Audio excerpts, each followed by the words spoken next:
예, 안녕하십니까. 한국법제연구원 기후변화 법제연구 사업 일환으로 추진되고 있는 전문가 대담회 두 번째 시간입니다. 오늘은 탄소국경 조정제도를 주제로 해서 논의를 하게 될 거고요. 오늘 역시 우리나라 최고 전문가라고 할 수 있는 세 분을 모셨습니다. 먼저 소개해드리고 시작하도록 하겠습니다. 서울대학교 국제대학원의 한정훈 교수님 오셨고요. 네, 안녕하십니까.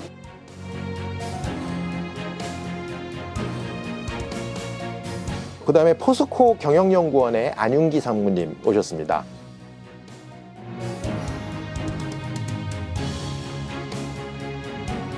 그 다음 마지막으로 대한상공회의소 지속가능경영원의 이시영 과장님 오셨습니다.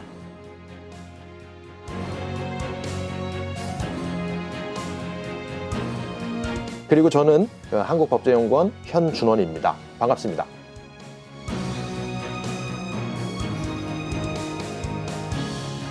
오늘은 탄소국경 조정제도 CBAM 또는 CBAM이라고 얘기 많이 하고 있고요. 이건 유럽연합에서 하겠다고 하는 제도인 건데요. 한동안 굉장히 관심을 많이 받았던 제도입니다. 탄소국경 조정제도의 기본적인 컨셉은 온실가스 감축을 하다 보면 추가적인 비용이라는 것이 들어갈 수밖에 없는데, 우리나라에서는 온실가스 감축을 하기 위해서 열심히 노력하다 보니까 추가적인 비용이 들어가고 그랬는데, 다른 나라에서 그런 노력을 잘 하지 않는, 그래서 추가적인 비용이 발생하지 않은 그런 제품이 수입이 되는 경우에 국제 경쟁력을 좀 상실하게 되면서 자국의 산업이 불리하게 되는 그런 상황들이 발생할 수 있죠. 그런 우려 때문에 우리가 온실가스 감축하면서 어느 정도 비용이 들었으니 니들도 그 정도의 비용은 부담을 하라라는 컨셉으로 아마 도입된 제도인 것 같습니다. 상세한 내용은 이제 한정훈 교수님께 그 내용과 법안이 지금 논의 중에 있는 과정이니까 어떤 논의를 하고 있는지, 어떤 전망을 하시는지 이런 부분들 간단하게 발제를 좀 듣고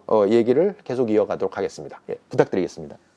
저는 지금 두 분 이 산업계 전문가님들을 모시고요. 먼저 탄소국경 조정제도의 함의나 한국의 현상, 한국에 가져오는 영향력 이런 것들에 대한 논의에 앞서서 탄소국경 조정제도가 지금 유럽연합에서 어떻게 채택되고 있는지에 대한 그 현황과 과정을 한번 소개해드리고요. 그로부터 특징 같은 것들을 한번 이야기해드리려고 합니다. 탄소국경 조정제도라는 것은 결국은 유럽 영내 상품의 가격과 영내 상품이 탄소를 배출하는 양과 그다음에 역외 상품, 수입품들이 탄소를 배출하는 양 사이에서의 차이만큼 탄소의 가격을 매겨서 역내 상품과 역외 상품 사이에서의 탄소 배출량에 따른 가격 차이가 나지 않도록 만들려고 하는 그런 제도입니다. 그래서 역외 상품이 많은 탄소를 배출했음에도 불구하고 낮은 가격으로 유럽 사회에 수입이 됐을 때 증명서 같은 것을 유럽 내에서 사도록 하기 위해서 유럽 상품의 가격과 역외 상품의 가격을 동등한 가격으로 만들고자 하는 그런 제도입니다. 이런 제도를 유럽에서 고민하게 된 첫 번째 이유가 지금 첫 번째 그림에서 보시면 유럽연합은 지금까지 기후변화에 대처하기 위해서 탄소 배출의 감축 노력을 굉장히 오랫동안 해왔고요. 그리고 이제 1990년 대비해서 2020년 기준으로 해가지고 20%를 1990년 대비 감축하겠다고 했던 것을 이미 2018년 정도에 달성을 했었고요. 그리고 2019년 유로피안 그린딜을 발표하면서 2030년대에는 55%를 감축을 시키고 2050년에 탄소 지로를 만들겠다라고 하는 이런 목표를 설정을 했습니다.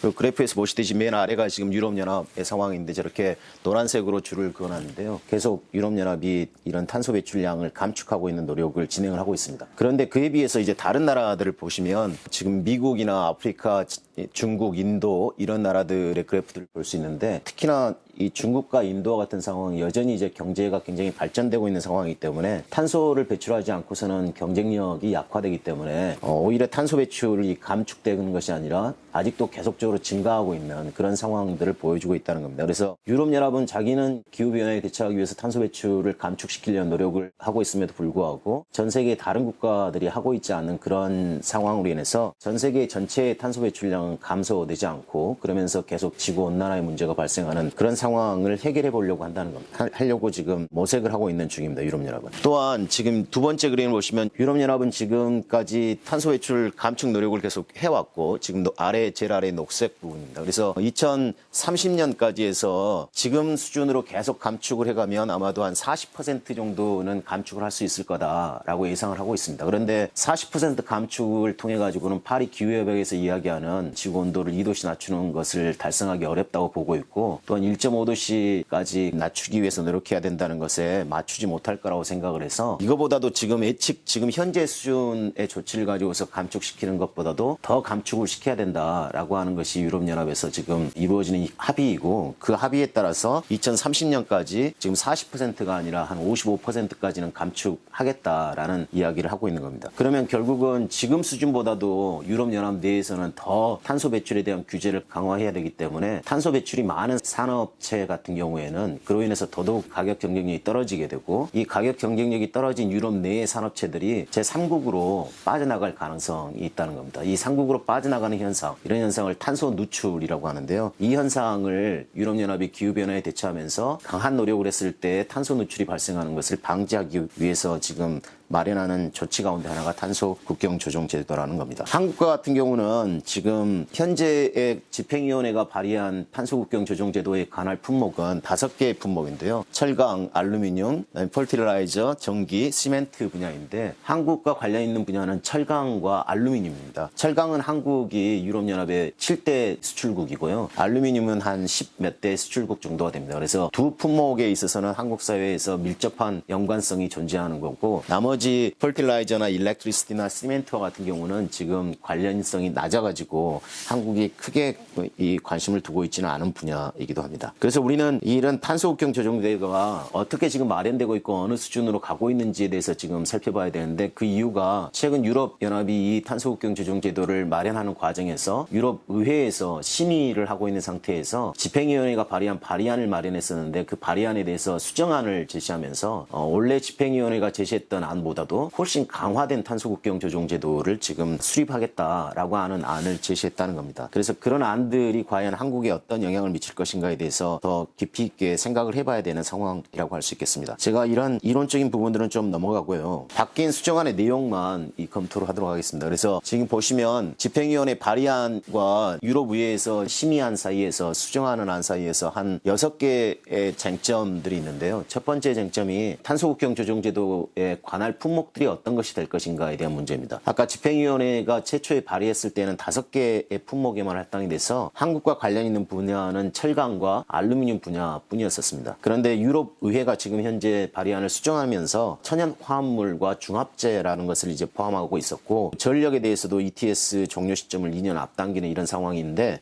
여기에 생각해보면 저희는 철강, 알루미늄 그리고 천연화학물 이런 부분들이 이제 실질적으로 한국 사회에 영향을 미칠 가능성이 높다. 그리고 이것들이 유럽연합에 우리가 수출을 하고 있는 품목들과 관련된 부분이다라고 할 수 있겠습니다. 또 이 탄소국경 조정제도를 어떻게 시행할 것인가에 대한 적용 대상의 부분에 있어서 유럽연합의 집행위원회 발의안에서는 이 상품을 만드는 직접적인 과정에서 발생하는 탄소 배출만을 관할하겠다라고 했었는데 유럽의회에는 그걸 수정을 해서 상품을 만드는 과정에서 직접적으로 배출되는 탄소량 플러스 그 생산품을 만들기 위해서 열이 필요할 텐데 생산 과정에서 그 열을 만들기 위해서 전력이 필요한 거죠. 전력을 생산하는 과정에서 또 배출되는 탄소량까지도 이 탄소국경 조정제도가 관할하는 그런 탄소 배출량으로 계산을 하겠다라는 이런 수정안을 제시하고 있습니다. 그래서 이게 직접적인 상품을 만들기 위해서 배출되는 양과 상품에 이용되는 전력을 생산하는 과정에서 배출되는 간접적인 배출량까지를 다 포괄하겠다는 것이 지금 유럽의회의 수정안이고요. 이게 그래서 훨씬 더 관할 영역이 넓어진 지금 그런 문제가 있습니다. 그리고 EU ETS라고 하는 게 이제 탄소 이미션 트레이딩 시스템인데요. 그래서 탄소의 배출권 거래 시스템인데 이게 현재 유럽연합에서 탄소 배출을 규제하고 있는 조치입니다. 근데 이 조치를 집행위원회 발의안은 이걸 점진적으로 탄소국경 조정제도와 이렇게 대안적으로 사용하는 그래서 ETS도 존재하고 그러면서 탄소국경 조정제도가 보완하는 그런 제도로 활용하겠다라는 것이 집행위원회 발의안이었는데 현재 유럽의회 수정안은 유럽 ETS 제도를 완전히 폐지하고 2032년에는 그리고 탄소국경 조정제도로 완전히 대체하겠다라고 하는 이런 과감한 지금 수정안을 지금 지금 발휘하고 있는 상태입니다. 보조금과 관련해서도 제3국에서 이제 우리나라 같은 경우에 상품을 만들 때에 이런 탄소를 많이 배출하기 때문에 보조금 같은 것들을 지급할 수 있는데, 그때 직접적인 보조금만을 규제하겠다는 것이 집행위원회에 발의안이었던 것에 비해서 인프라를 만들어주고 하는 간접적인 보조금 역시도 규제하겠다는 것이 유럽의회 수정안입니다. 그리고 제3국과 같은 경우 탄소 배출에 대한 규제의 방식이 유럽과 다른 경우에 지금 발의안은 거기에 대해서 유럽 수출품에 대해서는 리베이트를 주거나 하는 그런 부분이 없었는데, 지금 유럽의회 수정안 자체는 만약 제3국이 유럽과 유사한 탄소 배출량을 규정할 수 있는 그런 시스템이 없을 때에는 유럽 기준을 통해 가지고 유럽 수출품에 대해서 리베이트까지도 주겠다라고 하는 그런 안을 지금 제시하고 있습니다. 그래서 이런 유럽의회에서 수정하고 있는 안 자체가 집행위원회 발의안과 비교해 보면 훨씬 더 강화된 어떤 탄소 국경 조정 제도, 탄소의 프라이스를 주겠다라고 하는 제도이고요. 그리고 이 제도를 통해 가지고 유럽 영내 산업체들을 굉장히 보호하고 그에 비해서 유럽으로 들어오는 수입품에 대한 규제는 훨씬 더 강화하겠다라고 하는 입장으로 지금 수정하고 있는 과정입니다. 그래서 이런 과정이 이제 유럽의회가 수정안을 발의하고 현재는 집행위원회와 유럽의회, 그다음에 강요이사회 이 세 개의 기구가 서로 다른 의견을 가지고서 의견을 조정하고 있는 과정이라 유럽의회 안이 그대로 마지막에 어떤 법안으로 채택될 가능성은 아직까지는 명확하지는 않습니다. 하지만 세 기구가 조정하는 과정에서 어느 정도 수준으로 강화된 탄소국경 조정 제도가 이루어질지에 대해서는 아직까지는 잘 모르는 상태인데요. 그럼에도 불구하고 유럽의회가 집행위원회보다는 훨씬 강화된 조치를 지금 취하고 있다는 것을, 이런 변화의 상황을 고려했을 때 아마도 최종적으로 결론이 나는 탄소국경 조정 제도는 집행위원회가 발의한 안보다도 조금 더 강화된 안일 가능성이 많고, 이로 인해서 한국 사회에 미칠 영향력이 훨씬 더 커질 가능성이 높은 상황이다라고 할 수 있겠습니다. 그리고 이제 두 번째로 하나 더 말씀드리고 싶은 부분은 이 유럽의회가 수정하면서 어떤 이익적인 구조가 등장했느냐라고 하니까 천연 화학물을 포함시키는 경우, 그 다음에 EU ETS의 무상 할당을 폐지하는 이런 조항들을 유럽의회가 이제 수정하면서 이런 부분에서 드러나는 갈등이라고 하는 것이 예전에는 좌우의 이념적인 갈등, 그다음에 환경주의와 산업주의자의 갈등이어가지고 회원국의 어떤 이익 구조가 보이지 않았었는데, 유럽의회 투표 상황을 관찰을 해보면 최근에 유럽의회에서 나타나는 부분은 국가별로 상당히 서로 다른 투표 행태를 보이고 있는 그런 모습들을 볼 수 있습니다. 아마도 이게 지금 러시아와 우크라이나 사태를 통해 가지고 회원국들 각각이 서로 에너지 문제에 있어서도 상이한 그런 상황에 처하기 때문에 나타나는 현상이지 않을까라고 생각이 되는데요. 그만큼 이 탄소국경 조정 제도를 만들어가는 과정에서 회원국의 이해관계의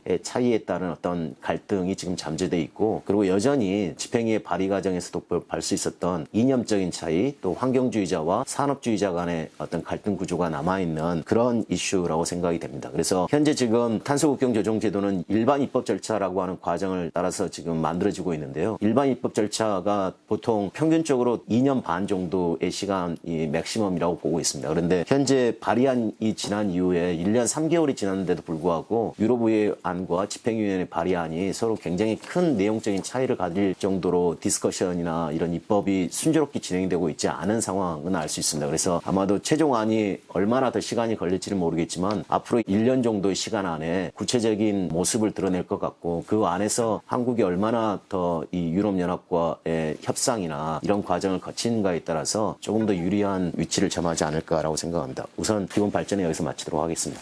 예, 감사합니다, 교수님. 어쨌건 기본적으로 탄소국경 조정제도가 어떤 제도인지에 대한 이해는 충분히 되셨을 것 같고요. 탄소국경 조정제도가 대상으로 삼고 있는 게 여러 가지가 있긴 합니다만, 국내적으로는 어쨌건 철강, 알루미늄, 혹시 추가된다면 천연화학물 이런 정도가 아마 국내적으로는 영향을 미치지 않을까 싶은 생각이 듭니다. 결국 이런 제도를 EU에서 도입하게 됐을 때 우리에게는 어떤 영향을 미칠 거고, 우리는 무엇을 대비해야 하는가, 이런 것들이 이제 논의가 좀 됐으면 좋겠다 싶은 생각이 드는 주제인데요. 아직은 유럽의회에서 논의 중에 있는 과정에 있는 거여서 구체적인 모습이 나중에 최종적으로 어떻게 결정될지는 잘 모르겠습니다만, 어쨌건 이런 제도를 논의하고 있는 것만으로도 분명히 비슷한 무언가가 들어올 가능성은 상당히 높다고 보이는 상황이기 때문에 우리가 뭘 고민해야 되는지를 한번 얘기를 좀 해봤으면 좋겠습니다. 포스코 경영연구원의 안윤기 상무님 오셨는데, 특히 이제 포스코는 이 철강하고 아주 직결 관계에 있을 수밖에 없어서 굉장히 깊게 고민을 해보셨지 않았을까 이런 생각이 들거든요. 그래서 상무님께 먼저 좀 우리가 이거 관련해서 어떤 고민이 필요한 건지 이런 부분들 좀 의견을 좀 여쭤보고 싶습니다. 교수님 발표안을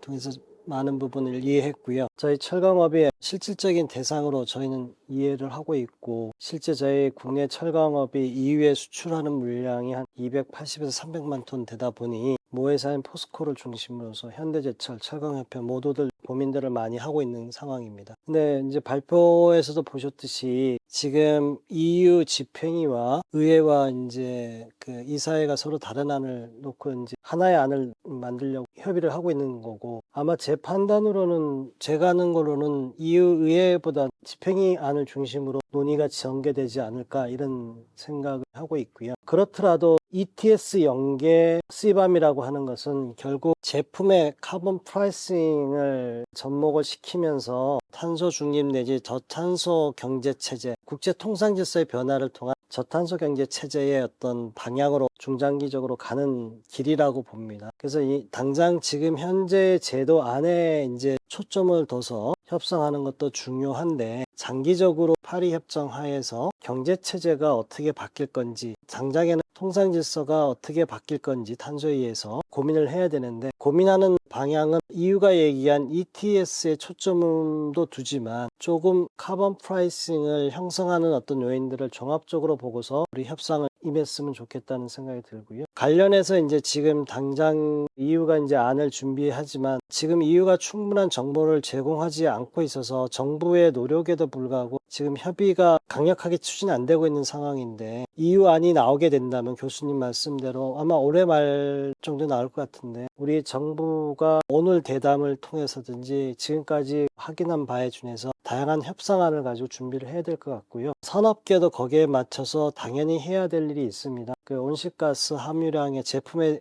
대한 함유량 산정하는 방식이라든지 비용 산정하는 방식에 대해서는 산업계는 EU CBAM에 관계없이 제가 초두에 말씀드린 대로 저탄소 경제 체제하에서는 어쩔 수 없이 원가를 예산할 때 당연히 들어가는 부분이기 때문에 해야 될 거고, 그리고 또 이제 이런 협상과 기업의 어떤 준비와 무관하게 정부가 갖춰줘야 될 기본 제도가 있는데요. WTO 표현으로 하면 적합성 평가 체제, 유엔 기후변화 협약으로 얘기하면 MRV, Measurement Reporting Verification 체제입니다. 그러니까 그걸 이제 쉽게 표현하면 인정 체제입니다. 그 인정 체제는 세 가지로 구성됩니다. 인정과 인증, 그 다음에 인증을 할 수 있는 적합한 심사원의 감사원을 양성하는 어떤 세 가지 구조로 형성되어야 되는데, 유럽은 1국가 1인정 체제를 갖고 있습니다. 미국은 두세 개를 갖고 있고요. 일본도 두세 개인데 꼭 한 국가에 하나의 인정 체제가 돼야 되는 건 아니지만, 온실가스가 부상되면서 지금까지 그 암묵적으로 국가 표준화 기본법에 예순해서 진행되던 구표원 중심의 어떤 단일 인정 체제가 조금 혼돈스럽게 진행되고 있습니다. 그 부분을 정리해야 되는데, 그것과 연계된 것이 ESG 책임 투자에 의한 텍사노미가 하나의 요인이 되고 있습니다. 그래서 결국 CBAM을 볼 때 제가 경제 체제로 보는 이유는, CBAM은 국제 통상 질서를 변화시키지만 지금 자본주의가 금융 자본주의인데, 금융 자본주의 자체가 텍사노미에서 온실가스를 고려한 어떤 녹색 금융이 활성화되고 있어서 결국 경제 체제의 어떤 변화로 진행될 텐데, 이 두 부분을 같이 협상하고 우리가 준비해야 된다는 측면에서 논의에 임하겠습니다. 이상입니다. 예, 감사합니다. 직접적으로 굉장히 연관이 있으신 입장이기 때문에 여러 가지 얘기들을 자세하게 해주실 수 있었던 것 같고요. 그 다음에 이제 지속가능경영원의 이시영 과장님 모셨는데, 전체적인 산업의 뭐 이런 부분들을 같이 고민하시는 입장이시니까 이 부분에 대해서도 또 말씀 주실 수 있는 사안이 좀 있으실 것 같아요. 그래서 그 부분 좀 먼저 말씀 듣고 시작하도록 하겠습니다. 교수님 좋은 발표 내용 해주셔서 너무 잘 들었고요. 발표 내용 들으면서 많이 공부할 수 있었던 계기가 되었던 것 같습니다. 한 가지 좀 궁금한 게 있어서 먼저 질문부터 좀 드리고 시작을 해도 될까 싶은데요. 일단 그 지금 EU 집행위 안과 유럽의 안을 설명해 주시면서 EU ETS 무상할당 폐지 부분을 얘기를 해주셨는데, 이거는 아까 말씀 중에 ETS가 폐지라고 하셨는데, 혹시 무상할당이 폐지인지 ETS가 폐지인지 그것만 조금 제가 궁금해서 혹시 확인을 할 수 있을까요? 지금 유럽의 수정안에서 제시하는 건 무상할당에 관한 페이지고요. 그리고 기본적으로 집행위 발의안 자체에서도 ETS가 점진적으로 페이즈 아웃 된다고 하는 이런 표현을 쓰는데요. 그래서 탄소 국경 조정 제도가 들어오면서 점진적으로 폐지될 거다라고 생각하고 있는데 거기에 대해서 뭐 언제까지 폐지되고 이런 구체적인 안은 없었고, 그런데 이제 ETS가 관할하고 있는 무상할당 부분에 대해서도 집행위 발의안에서는 그런 점진적인 페이즈 아웃을 생각하고 있었는데 유럽의 수정안에서는 2032년까지 무상할당을 완전히 폐지하겠다라고 하는 명시적인 규정을 만들고 있습니다. 네, 감사합니다. 간략하게 뭐 ETS라고 하는 배출권 거래제와 CBAM이라고 하는 지금 탄소 국경 조정 제도, EU 텍사넘이라고 하는 친환경 상품에 대한 분류 체계 등에 대한 얘기들이 많이 나온 것 같은데요. 기본적으로 그냥 제 생각을 짧게 좀 말씀을 드리고 싶습니다. 지금 제 생각은 기후변화 협약이라고 하는 것 자체가 1단계와 2단계로 좀 나눠지고 있다고 생각을 합니다. 그래서 1단계 뭐 교토 체계가 있어서 교토 정서에 의해서 선진국들이 온실가스를 줄이고 하는데, 그 줄이는 방법을 전 세계에서 협약을 통해서 각 국이 정책을 받아들이고 국회에서 비준을 내서 규제를 중심으로 이제 진행이 됐던 체계라고 하면, 지금 현재는 약간 좀 더 복잡하기도 하지만 좀 더 자율적인 체계이기도 한다고 생각이 듭니다. 그래서 일단은 지금 체제에서는 사업장에서 온실가스를 규제해서 기업들이 탄소를 배출하는, 제품을 만드는 과정에서 탄소를 배출하는 거를 줄이는 것만을 타겟으로 하고 있지는 않다고 생각을 합니다. 지금 현재 파리 체계와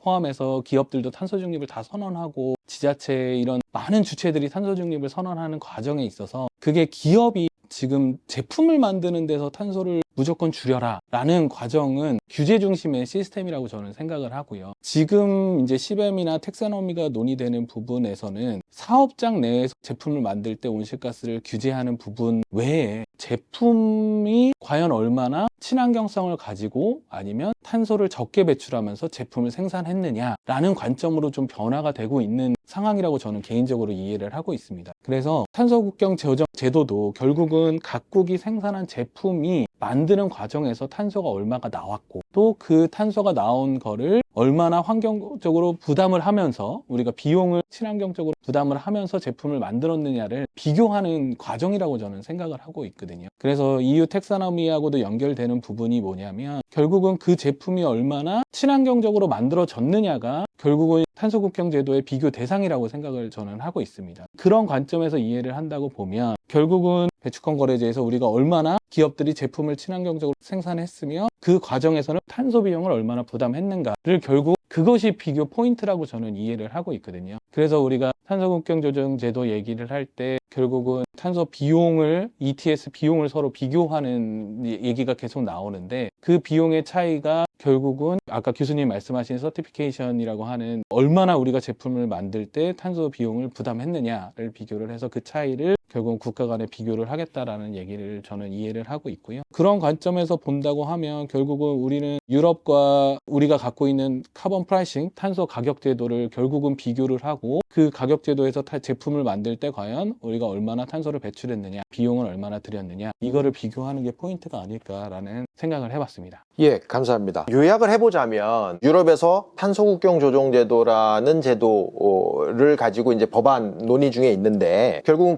기존의 이제 국제 통상 질서를 탄소를 중심으로 고려할 수밖에 없도록 방향을 사실은 바꾸는 성격이 좀 상당히 있고, 그러다 보니 국내적으로도 탄소 배출을 줄이기 위해서 어느 정도 우리가 비용을 들이고 있느냐 뭐 이런 것들이 굉장히 중요한 상황이 돼버렸다, 이렇게 좀 정리를 한번 해볼 수 있을 것 같기는 합니다. 예, 여기까지 일단 얘기를 좀 나눠봤고요. 2부에서 다시 한번 탄소 국경 조정 제도와 관련해서 얘기를 이어가 보도록 하겠습니다. 감사합니다.